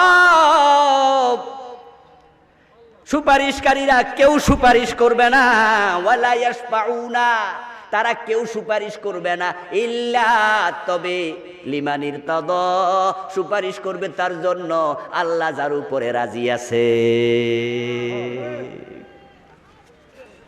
বেদাতির উপর আল্লাহ নারাজ, তাই সুপারিশ নাই। রাসূল বলে তার সুপারিশ নাই, আমার জন্য অনুমোদনই নাই। এখন যারা শিয়া তারা এত কষ্ট করলো, হাই হোসেন হাই হোসেন করলো, এটা বেদাত কেন? এবার আপনাদের কাছ থেকে জানতে চাই, যারা এত কষ্ট করে হাই হোসেন করলো সওয়াবের নিয়ত আছে না নাই? কথা বলেন, সওয়াবের নিয়ত আছে?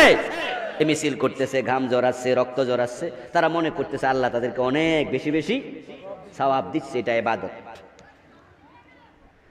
রাসূলুল্লাহ সাল্লাল্লাহু আলাইহি সাল্লামের নাতি ইমাম হুসাইন শাহাদাত বরণ করেন 61 হিজরিতে কারবালার মাঠে। কত হিজরিতে? সর্বশেষ সাহাবী হযরত আবু তুফাইল রাদিয়াল্লাহু তাআলা আনহু ইন্তেকাল করেন 101 হিজরিতে। এরপরে আর সাহাবারা জীবিত ছিলেন না, তাহলে 61, 101, 101 থেকে 61 বাদ দিলে হয় 40 বছর। তাহলে ইমাম হুসাইনের ইন্তেকালের পরে, শাহাদাতের পরেও সাহাবারা জীবিত ছিল 40 বছর। এর পরের বছর কি 10 মুহররম আসে নাই? কয়জন সাহাবী হাই হোসেন কইছে? এই 40 বছরে কয়জন সাহাবী হায় হোসেন কইছে, কয়জন রক্ত জড়াইছে, গাম জড়াইছে, তাজিয়া মিছিল করছে, হাদিসে দেখাও। বরং শোক পালনের ব্যাপারে ইসলামের বিধান হলো স্ত্রী স্বামীর জন্য শোক পালন করবে 4 মাস 10 দিন। কতদিন? আর অন্য অন্য আত্মীয় শোক পালন করবে মাত্র 3 দিন। 3 দিনের পরে কারো জন্য শোক পালন করা জায়েজ নাই। আর রাসূলের নাতি মারা গেছে 1300 বছর আগে, 1350 বছর আগে, হেরা এখন আইছে শোক দিবস পালন করতে। হায় হোসেন। রাসূল সাল্লাল্লাহু আলাইহি সাল্লামের সন্তান ছিল মোট 7 জন, 4 জন মেয়ে, 3 জন ছেলে। তার মাঝে হযরত ফাতেমা রাদিয়াল্লাহু তাআলা আনহা ইন্তেকাল করছেন রাসূলের ইন্তেকালের 6 মাস পরে। কয় মাস পরে? আর বাকি 6 সন্তান মারা গেছে রাসূলের জীবিত থাকা অবস্থায়। 3 জন ছেলে মরে গেল ছোটকালে, 3 জন মেয়েও মারা গেল রাসূলের জীবিত অবস্থায়। এই 6 জনের জন্য রাসূল বুক থাপড়াইছে কয়দিন? আচ্ছা, ইমাম হাসান হোসাইনের জন্য তারা শিয়ারা বুক থাপড়াইলো।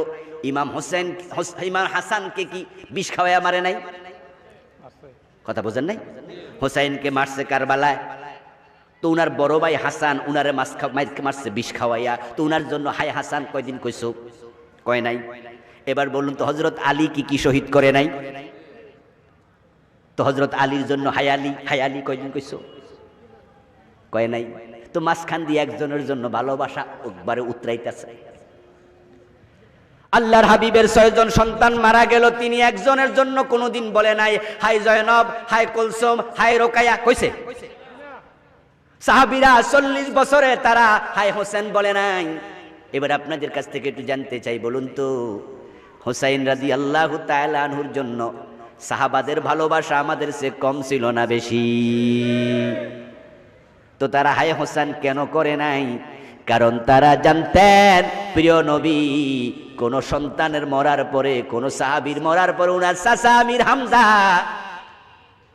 উনি উহুদের যুদ্ধে শহীদ হয়ে গেলেন না, উনাকে শাহাদাত করলো। তারা শুধু মারে নাই, হাত কেটেছে, পা কেটেছে, চোখ উপড়াইছে, কান কেটেছে, নাক কেটেছে, জিহ্বাটা বের করে কেটেছে, উনার লজ্জাস্থান কেটেছে, উনার বুকটা ছিঁড়ে হিন্দা সরাসরি বুক ছিঁড়ে কলিজা বাইর করে কাঁচা সাবাইছে।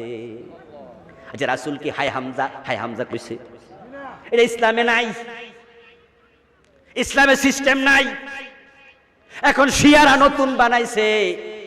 শিয়ারা কি করছে? কথা বলতে হবে আপনাদের। ইসলামে ছিল, রাসূল করেছে, সাহাবারা করেছে, করে নাই তো তাই ইসলামে এটা নাই। এখন শিয়ারা যেটা করছে এটা পুরান না নতুন?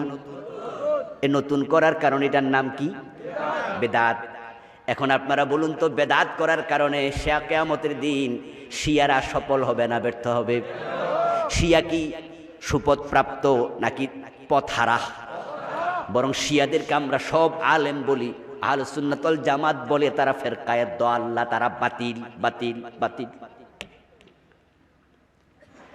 এখন ইসলামে যা ছিল না, যদি আপনারা নতুন করে বানান আপনারা বেদাতি হওয়ার সম্ভাবনা আছে না নাই? হ্যাঁ, আপনারাও ঝামেলায় আছেন বন্ধু। এখন অতি আবেগে আমাদের বাংলাদেশে হুজুররা বেদাত বানানো শুরু করছে। আচ্ছা, জাল হাদিস নামে কিছু হাদিস আসেনি? আছে। আজকের মাহফিলে আপনারা যতজন আছেন এখানে আলেম ওলামারাও আছে। আমার পকেটে বেশি টাকা নাই, হয়তো 1010 মতো থাকতে পারে। যদি কেউ 4 লাইন 5 লাইনের একটা জাল হাদিস নিজে বানাইতে পারেন, আমি যাওয়া পর্যন্ত সময় দিলাম, আমি আপনারা 10,000 টাকা পুরস্কার দিয়ে যাবো। জাল হাদিস যদি কেউ বানাইতে পারেন, এমন কেউ যদি থাকেন একটু বানাইয়া দিয়েন একটা হাদিস, আমার 4-5 লাইন হইলে হইব, 10,000 টাকা দিয়ে যাবো। আমি বিশ্বাস করি একজনও পারবেন না। না পারার কারণ হলো হাদিস বানানো এত সোজা না, কত এলেম থাকা লাগবে। আমরা তো হাদিস পড়াই বুঝি না, আবার জের জবর না থাকলে অনেকে পড়তেও পারে না, আর বানাইতে কত এলেম দরকার। 1.5 ফিটা লম্বা 2 ফিটা লম্বা জাল হাদিস আছে। এখন 5 লাইন 7 লাইন 10 লাইন তো অ্যাভেলেবেল হাজার হাজার জাল হাদিস আছে। এখন এবার আপনারাই বলুন তো, যারা বানাইছে তারা কি ছোট মোটো আলেম আছিল নি? ওরে বাবারে, 2 পৃষ্ঠা হাদিস বানাইলিস, এত সোজা না। আমারও যদি কেউ কয় 1 লাখ টাকা দিব আপনি একটা হাদিস 5 লাইনের বানাই দেন, আমি আরবি আলহামদুলিল্লাহ মোটামুটি পারি, কিন্তু হাদিস বানাইতে পারবো না। কারণ হাদিস বানানোর জন্য এলেম যত দরকার, হে এলেম আমারও নাই। যারা হাদিস বানাইছে, লাম্মা খালাকাল্লাহু আদম, আল্লাহ যখন আদমরে বানাইলো, আদমকে বানানোর পরে আদম কি বলতেছে? লাম্মা খালাকতানি বিয়াদিকা ওয়া নাফাখতা ফিয়া মির রূহিক ওয়া রাআইতু আলা কাওয়াইমিল আরশি মাকতুবান লা ইলাহা ইল্লাল্লাহু মুহাম্মাদুর রাসূলুল্লাহ ফাআলিমতু ইন্নাকা লাম তুজিব ইলা ইসমিকা ইল্লা হাব্বাল খালকি ইলাইকা ক্বালা তাআলা সাদাকতা ইয়া আদম লাউলা মুহাম্মাদ লামা খালাকতুক। মুহাদ্দিসগণ অনেকেই বলেন হাযা হাদিসুন মাউদু, এই যে আমি 3-4 লাইন লম্বা হাদিস শুনাইছি, শুনতে কি মজা লাগছে? মুহাদ্দিসরা কয় এটা বানানো হাদিস, আসল হাদিস। হাদিস যারা বানাইছে তারা ছোট আলেম নয়, অনেকে বড় বড় আলেম ছিল। ঠিক বাংলাদেশে যত বেদাত আছে, মূর্খরা বেদাত বানায় নাই, অনেক বড় বড় আলেমরাই বেদাত বানাইছে। শিয়াদের মাঝে কি আলেম নাই? আছে মানি 3 লাখ হাদিস মুখস্থ পারলে তার নাম দে হুজ্জাতুল্লাহ। শিয়াদের মাঝে অনেক বড় বড় আলেম আছে, 2 লাখ 3 লাখ 5 লাখ হাদিস মুখস্থ পারে। যদি আপনি তাকে এলেমের জাহাজ বলেন তাও ভুল হবে না। 5 লাখ হাদিস যে পারে, হেরে এলেমের নৌকা কইবেন কেমনে? ডরে তো নৌকা কোন যাইব না, হেরে জাহাজই কোয়া লাগবো। কিন্তু শিয়া পথ পাওয়া না পথ হারা, তো এলেম পচা এলেম লাভটা কি? এখন যারা বেদাতের সাথে আছে, যত বড় হুজুর হোক, ওই বেদাত পচা পচা, তার পেট পচে গেছে। আপনাদের বামনপাড়া বাজার আছে না? সকালবেলা গেছেন, আপনার আত্মীয় স্বজন আসবে, মাছ কিনবেন, বড় মাছ এলাকার ছোট বাজারে পাওয়া যায় না, চলে গেছেন বামনপাড়া বাজার, কুমিল্লা চলে গেছেন, একবারে রাজগঞ্জ না, রাজগঞ্জ তো বড় বড় মাছ হয়। আমার বাড়ি 14 গ্রাম, তো তাই জানি এগুলো। রাজগঞ্জ গেছেন, বড় বড় মাছ পাওয়া যায়। একটা মাছ পাইছেন মোটামুটি এটা 18 থেকে 20 কেজি, এত বড় চমৎকার ইলিশ মাছ, কিন্তু পেটে টিপ দিয়া দেখেন নাভি দিয়া ময়লা বাইরিতেছে। মানে কি দাঁড়ালো? পেট পচা। এখন মাছ অনেক বড়, কেজি কত হইলে কিনবেন? কথা কয় না, চুপ কইরা কিনবেন। দোকানদার যদি কয় এমনি নরমালি ইলিশ মাছ, নরমালি রুই মাছ, তো কাতল মাছ তো অনেক দামি হয়। যদি 15-20 কেজি বড় হয় তাহলে তো দামের অভাব নাই। কাতলা মাছ কত দাম ভাই? 900-1000 টাকা কেজি বেশি। তবে পেটটা ঝামেলা, তাই এটা 200 টাকা কেজি। কিনবেন নি? আচ্ছা 150 কইরা কেজি, কত হইলে কিনবেন? ধুর রাখেন, পচা মাছ বাড়িতে নিব, বরং বাড়ি গেলে বউ মারবো। এটা আলগা আইনা লাভটা কি? মূল কথা হলো এটা বহন কইরা লাভটা কি? পেট পচা। তো যে আলেমরা ইলম শিখেছে, বই মুখস্থ করেছে হাসিয়া সুদ্ধা, কিন্তু এমন আমল করে কোরআন হাদিসে পাওয়া যায় না, এটা বেদাত, ওদের মাথা পচে গেছে, বেদাতীদের মাথা পচে গেছে। ওই শিয়াদের মাঝে বড় বড় আলেম আছে, মাথা পচে গেছে। আচ্ছা, এই যে যারা বেদাত করতেছে, নতুন নতুন আমল করতেছে, নিয়ত কিন্তু কারোই খারাপ না, নিয়ত কিন্তু সবাইরে বালা। এই যে হাই হোসেন কয়, নিয়ত কি খারাপ? বরং মনে করতেছি ইমাম হোসেন যে কত সম্মান দিতাছি, ইমাম হোসেনের জন্য জানটা দিয়া লেগেছে। আচ্ছা, যারা দরবারে গিয়ে পীরের পায়ে সেজদা দেয়, আলেম ওলামাদের প্রতি তাদের অপমানের চিন্তা না সম্মানের চিন্তা? ঠিক না? যে আমার পীর সাহেব একজন আলেম, উনারা যদি হাতে চুমু দেই, কপালে চুমু দেই, ইজ্জত হয়। তবে যদি ফায়ে দেই, ইজ্জত আরো হয়। ঠিক না? ঠিক না? অনেকে কয় যে শুধু চুমু দিমু কেন, সেজদা মেরা দেই, ইজ্জত আরো হয়। নিয়ত কিন্তু ভালোই ছিল, কামটা ভালো, ইমান তোমার শেষ। যারা বেদাতি তারা রাসূলকে সম্মান দিতে গিয়ে বেদাত করছে, অপমান করতে নয়। হযরত ঈসা আলাইহিস সালামের উম্মতেরা ঈসা নবীকে আল্লাহর বান্দা বলে না আল্লাহর ছেলে বলে? কথা বলেন। ওয়াকালাতিন নাসারাল মাসীহ ইবনুল্লাহ, খ্রিস্টানরা বলে ঈসা মাসীহ আল্লাহর ছেলে। নাউযু বিল্লাহ।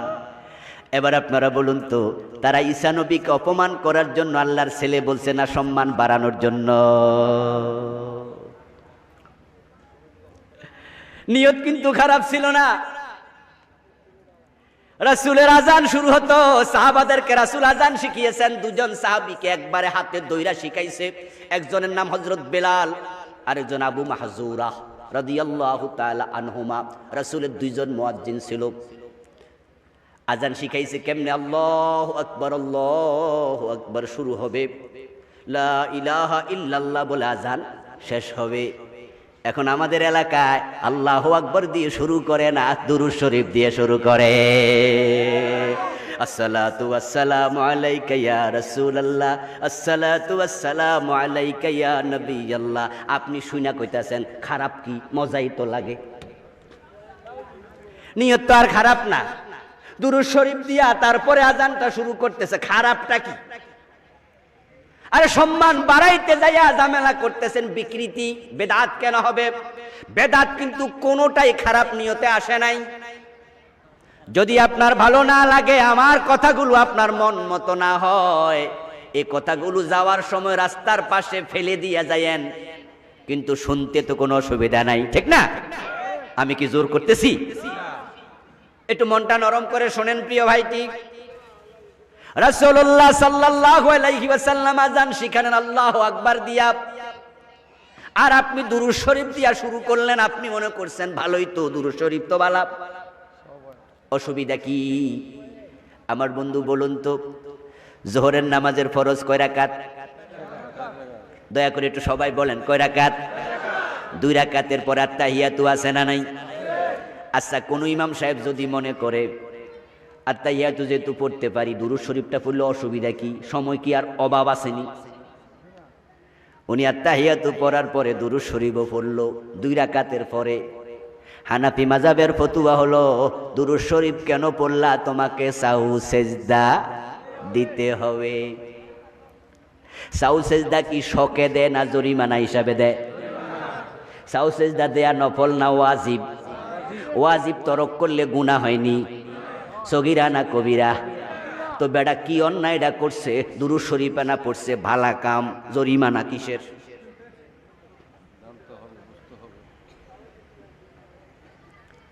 ও ভাই, দুরূদ শরীফ তো ভালো, আপনি আজানের আগে চালাই দিছেন। প্রশ্ন করলে কোনো সুবিধা কি? শুনতে তো ভালো লাগলো, কিন্তু আমি আপনাকে প্রশ্ন করছি, আত্তাহিয়াতু পড়ার পরে দুরূদ শরীফ পড়লেন। মনে রাখবেন, যেই কোনো ইবাদত সাধারণ অবস্থায় করলে যত সওয়াব হয়, নামাজের ভিতরে সওয়াব হয় আরো বেশি। এই জন্য নরমাল তেলাওয়াত, কোরআন তেলাওয়াতে সাধারণভাবে যত সওয়াব, নামাজের ভিতরে কোরআন তেলাওয়াত লম্বা হলে সওয়াব আরো বেশি। তো সাধারণ দুরুদে সওয়াব বেশি, নামাজের বিরুদ্ধে দুরুদ সওয়াব আরো বেশি। তো আত্তাহিয়াতুর পরে পড়লে জরিমানা কেন? জরিমানার কারণ একটাই, রাসূলের ইসলাম তুমি কমাইতেও পারবা না, বাড়াইতেও পারবা না। রাসূল শিখাইছে যেভাবে আমল করতে হবে, ঠিক সেভাবে। ওই জাহাজের পানি নিয়ে যাবে, রাসূল বলবে আমার উম্মত, ফেরেশতারা বলবে ইন্নাকা লা তাদরি মা হাদাসু বাদাক, আপনি জানেন না তারা কত বিকৃতি ঘটাইছে। আপনার রেখে যাওয়া ইসলামে ছিল চোর ধরে হাত কাটো, ডাকাত ধরে শুলে দাও, জানা করলে পাথর মারো। আপনার রেখে যাওয়া ইসলামে ছিল মদ পান করলে 80 বেত লাগাও। কিন্তু তারা 90% মুসলমান ছিল। আপনার ইসলামের আইনগুলো তারা বাদ দিছে, তারা ব্রিটিশ আইন ঢুকাইছে। আর আপনার রেখে যাওয়া ইসলামের মাঝে আজানের আগে আপনি দুরূদ শিখান নাই। তারা এরকম করে আরো কত সব কইতে গেলে তো অনেকে মাথার উপরে বাস পাখির মতো বাস পড়বে। ও বন্ধু, রাগ করবেন না, রাগ করবেন না, আবেগে সব চলে না। রাসূলের সাহাবাদের মতো দুরূদ আর বেশি কেউ পড়ে নাই। ইবাদতের দিক থেকে সাহাবাদের আমল বেশি না আমাদের? উফ, রাসূলের এক সাহাবী তো রাসূলের কাছে এসে বলতেছে, ইয়া রাসূলুল্লাহ, কাম আজআলু লাকা মিন সালাতি। হুজুর, আমি আপনার জন্য দুরূদ পড়তে চাই, তবে সময় কতটুকু দেব আপনি বলে দেন। রাসূল সাল্লাল্লাহু আলাইহি ওয়াসাল্লাম বললেন, আরে মাশিইতা, তুমি নফল দুরূদ পড়বা, দুরূদ শরীফ যত বেশি পড়বা সওয়াব তত বেশি। তুমি কতক্ষণ পড়বা এটা তুমি জানো? ওই সাহাবী জবাব দেয়, তাহলে আমার টোটাল সময়ের 3 ভাগের 1 ভাগ দুরূদ পড়মু। কথা বোঝেন নাই? 24 ঘন্টার মাঝে আমি 8 ঘন্টা দুরূদ পড়মু। আল্লাহর হাবিব বললেন, তুমি যদি এসে ফাইন জিত্তা ফাহুয়া খায়রুল লাক, আরো বেশি পড়ো তোমার লাভ। সাহাবী কয়, তাহলে নেসফি, টোটাল সময়ের অর্ধেকটা আমার, আমি ভাগ করব, একবারে 12 ঘন্টা দুরূদ পড়ব। রাসূল বলেন, ফাইন জিত্তা ফাহুয়া খায়রুল লাকা, আরো বেশি দুরূদ পড়া তোমার লাভ। সে বলতেছে, আজআলু লাকা সালাতি কুল্লাহা, তাহলে আমি অবসর থাকবো যতক্ষণ দুরূদ পড়ব ততক্ষণ। ফাইদান ইয়াকফি হাম্মাকা ওয়া ইউকাফিরু লাকা যামবাক। প্রিয় নবী এবার জবাব দেয়, তাই যদি পারো তাহলে তোমার নিজের রিজিকের চিন্তা, দুনিয়ার কোনো চাকরির চিন্তা, কিচ্ছুর চিন্তা করা লাগবে না। আল্লাহ তোমার সব দায়িত্ব নিজে নিয়ে নেবে এবং তোমার গুনাহগুলো আল্লাহ নিজেই ক্ষমা করে দেবে। রাসূলের সাহাবারা এত দুরূদ পড়তো, এত বেশি দুরূদ পড়তেন, কিন্তু দুরূদ পড়তে পড়তে তারা খারাইয়া গেছে, আবার কিছুক্ষণ বইয়া পড়ছে, এরকম সিস্টেম সাহাবীদের আমলে পাওয়া যায় না। বরং রাসূলুল্লাহ সাল্লাল্লাহু আলাইহি ওয়াসাল্লাম উনাকে দেখে কেউ দাঁড়ায়া যাক, রাসূল এটা পছন্দ করতেন না। আল্লাহর হাবিবকে দেখে কেউ দাঁড়ায়া যাক, এটা রাসূলের অপছন্দের কাজ ছিল। ও বন্ধু, আপনাকে দেখে কেউ দাঁড়াক, দেখবেন এরকম যদি হয় তাহলে মনে একটু অহংকার আসতে পারে। আর হাদিস কি, যার অন্তরে সরিষা পরিমাণ অহংকার আছে, কপালে জান্নাত নাই। এখন আপনি বললেন যে হুজুর, রাসূলকে সালাম দেব, আমি বসে বসে কেমনে দেই, আমি দাঁড়ায়া দেব, এটা আদব, এটা আদব। আপনার যুক্তি শুনে আমি যদি আপনাকে প্রশ্ন করি, আত্তাহিয়াতুর মাঝে সালাম আছে না নাই? আসসালামু আলাইকা আইয়ুহান নাবিয়্যু ওয়া রাহমাতুল্লাহি ওয়া বারাকাতুহু। এই আত্তাহিয়াতু সালাম দেওয়ার সময় খাড়াইছেন না বইয়া রইছেন? তো বেয়াদবি হয় নাই? দাঁড়ায়েন না কেন? আত্তাহিয়াতুর মাঝে রাসূলকে আমরা সবাই সালাম দেই, আসসালামু আলাইকা আইয়ুহান নবী, আছে না? তো বসে রাখলেন কেন? বসলে না বেয়াদবি হয়? আমার বন্ধু আশ্চর্য হয়ে যাবেন, এমন কিছু কাজ আমরা বানাইতেছি ইসলামে যেগুলো ছিল না। ওই যে বললাম, সবগুলো বলতে গেলে বাস পড়বে। তবে হ্যাঁ, আপনাকে দলিল খুঁজতে হবে। আমি কওমিয়া মাদ্রাসায় দাওরা শেষ করেছি, আলহামদুলিল্লাহ। আলিয়া মাদ্রাসায় তো কামেল পড়ছি, 21 বছর ফরাইতেছি কামেল মাদ্রাসায়, আলহামদুলিল্লাহ। ইউনিভার্সিটি অনার্স মাস্টার্স পিএইচডি খব, আল্লাহ শুক্রিয়া, সব অঙ্গনে গেছি। কিন্তু আমাদের যে সিস্টেম চালু হইয়া গেছে, দাঁড়াইয়া যায়, বইয়া যায়, এই সিস্টেমে কওমিয়া আলিয়া ইউনিভার্সিটি কোনো কিতাবে আজ পর্যন্ত পাই নেই। আমার বন্ধু বিশ্বনবী মুহাম্মদুর রাসূলুল্লাহ সাল্লাল্লাহু আলাইহি ওয়াসাল্লাম যেগুলো করেছেন এটার নাম ইসলাম, যেগুলো ছেড়েছেন সেটার নাম ইসলাম। কুল ইন কুনতুম তুহিব্বুনাল্লাহ ফাত্তাবিউনি ইউহিব্বুকুমুল্লাহ।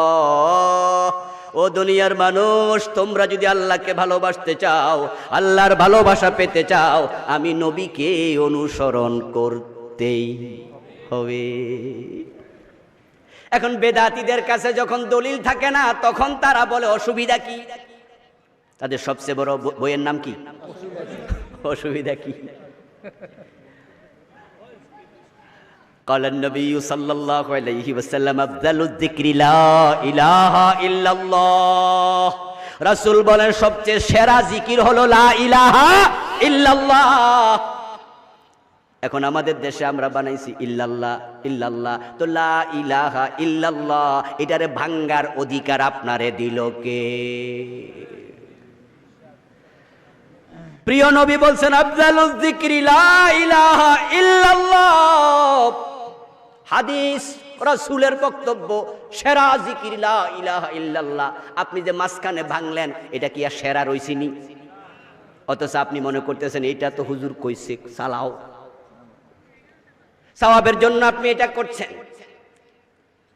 এখন আপনি বলতেছেন কোরআন শরীফের এক জায়গায় আছে, সেখানে ইল্লাল্লাহ আছে, ওটা আমি চালাইয়া দিছি ইল্লাল্লাহ জিকির হিসাবে। তাহলে কোরআনের মাঝে তো আছে লা ইলাহা ইল্লাহু।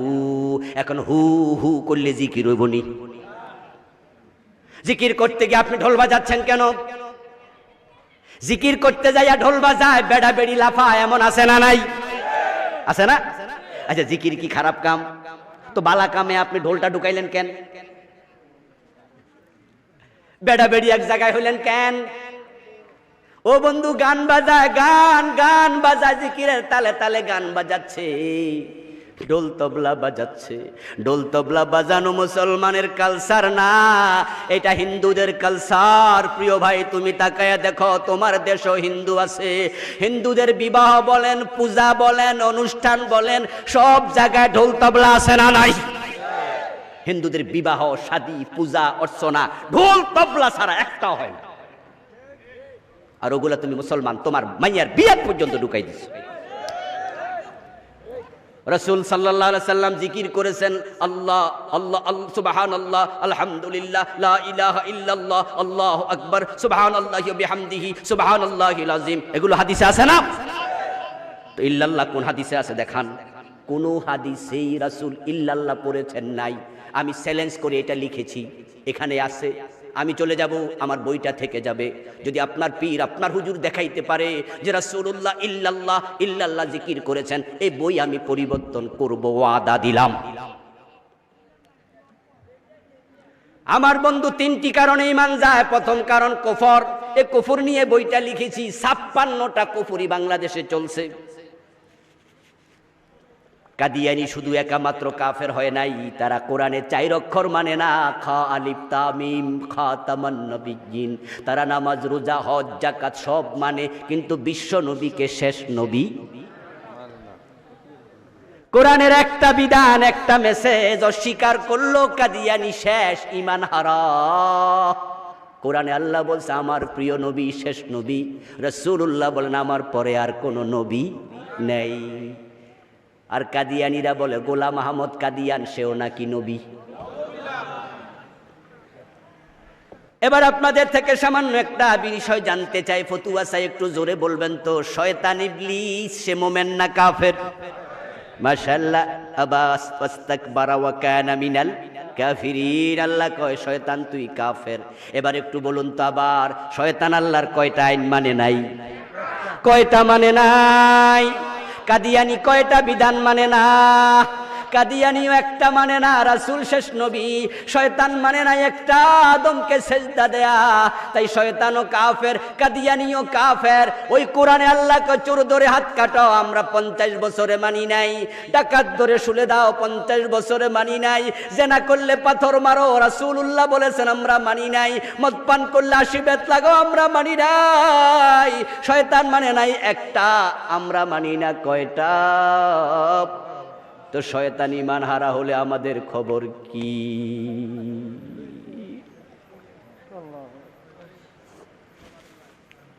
قال النبي صلى الله عليه وسلم يأتي على الناس زمان يجتمعون في المساجد ليس فيهم مؤمن। প্রিয় নবী বলছেন এমন এক জামানা আসবে, মানুষগুলো জামাতের সাথে মসজিদে নামাজ পড়বে, কিন্তু একটারও ঈমান থাকবে না। কাদিয়ানীদের মসজিদে কি ইমাম সাহেব নাই, মুয়াজ্জিন নাই, আজান একামত নাই, নামাজি নাই? ইমামও কাদিয়ানি, মুয়াজ্জিনও কাদিয়ানি, মুসল্লিও কাদিয়ানি, সব জামাতে নামাজ পড়ে, কিন্তু ঈমান একটারও নেই। এখন আপনার আল্লাহর আইনের বিপক্ষে অনেকে আছেন, নামাজি মানুষ, মসজিদে আল্লাহর আইন মানে ডান পা দিয়ে ঢোকে, বাম পা দিয়ে বের হয়। আল্লাহু আকবার বলে নামাজ শুরু করে, সালাম ফিরে নামাজ শেষ করে। ইমাম যদি মাগরিবের ফরজ 3 রাকাতের জায়গায় 2 রাকাত পরে সালাম ফিরায়, আপনারা সালাম ফিরাবেন না লোকমা দেবেন? যদি আপনার বাবা ইমাম হয়, উনি ভুল করলে বাবা হিসাবে মাফ নাকি লোকমা হবে? ও ভাই আমার, আপনি আল্লাহর ঘর মসজিদে ঢুকে আল্লাহর আইনের বাহিরে বাবা পর্যন্ত ছাড় দেন না, লোকমা দেন।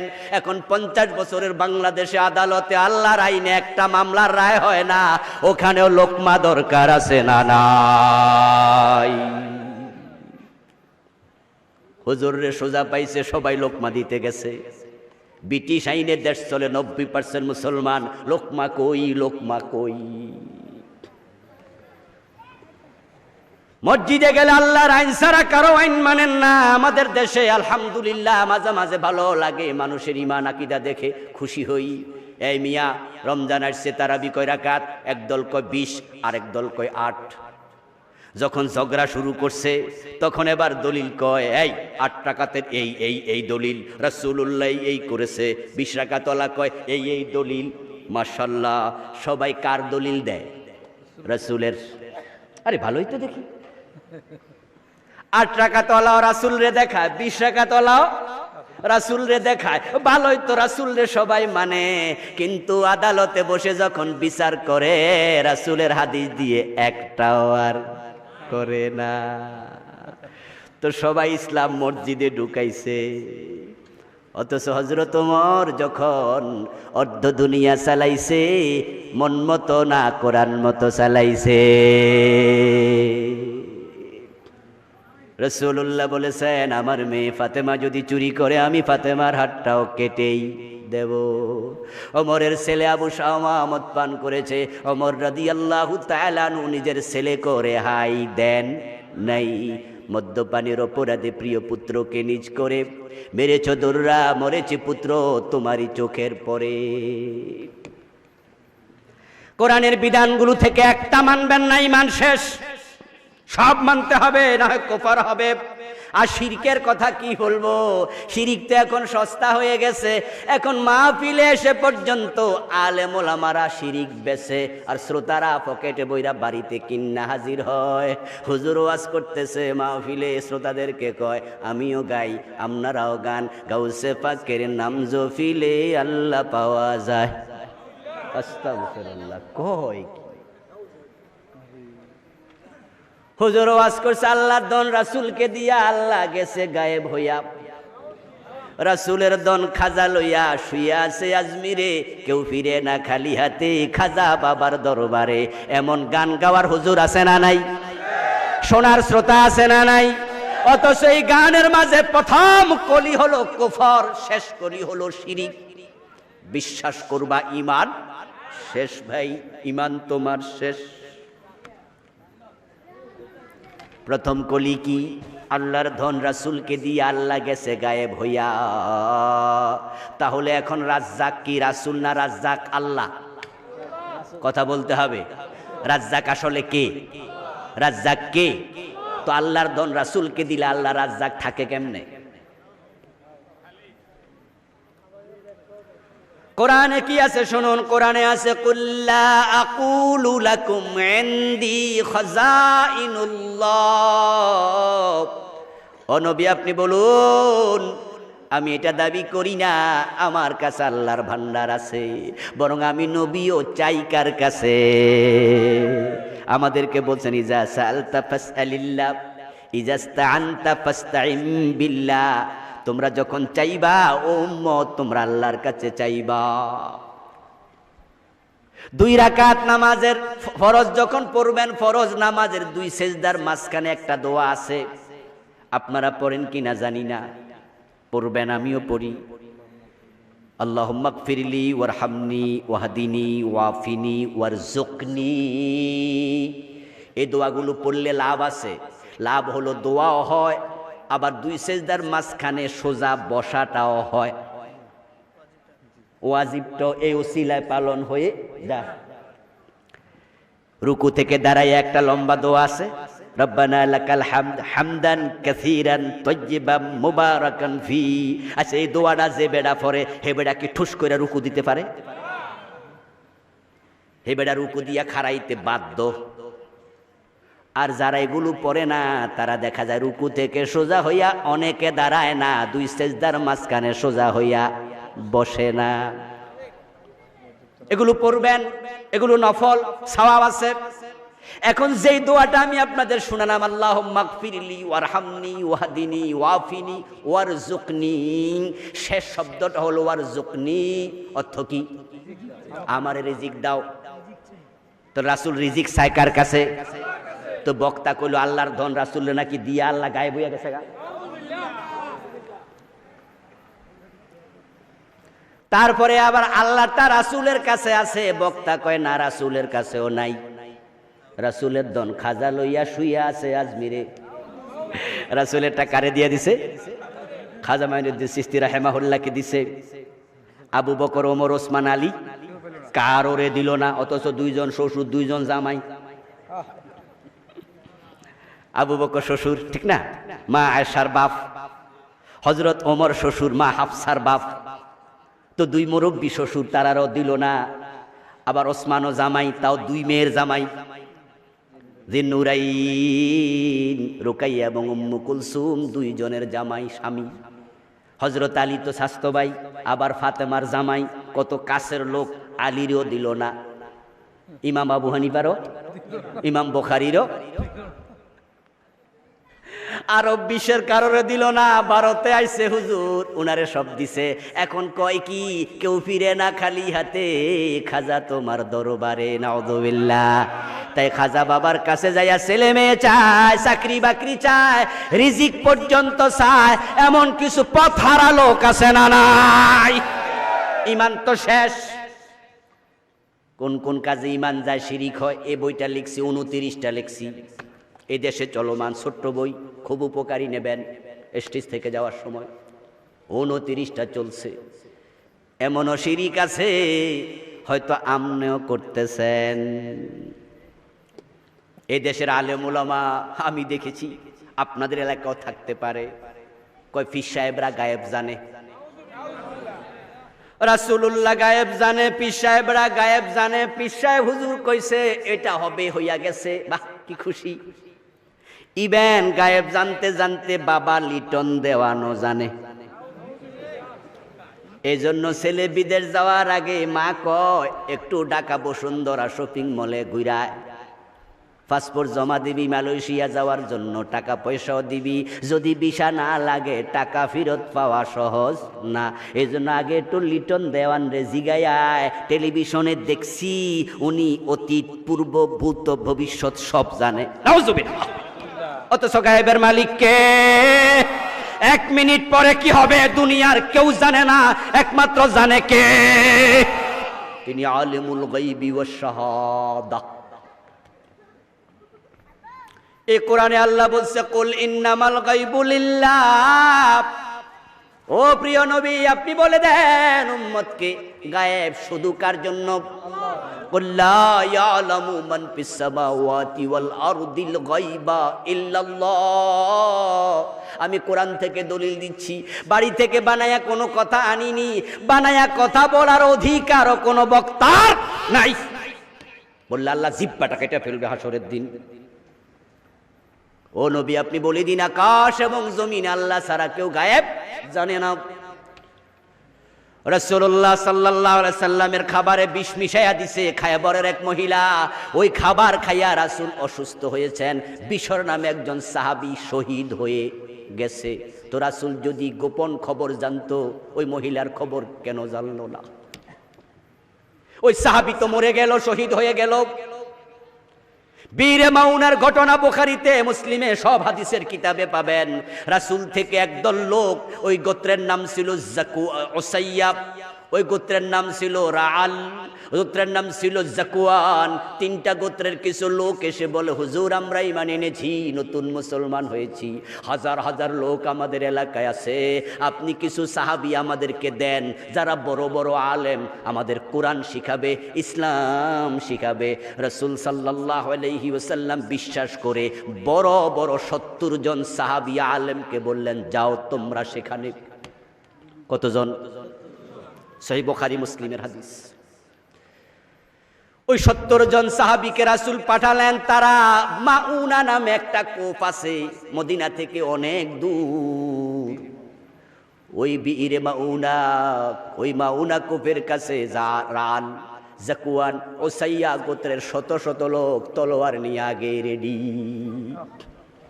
এই 70 জন সাহাবী সেখানে পৌঁছার সাথে সাথে সবাইরে একসাথে জবাই করে ফেলছে।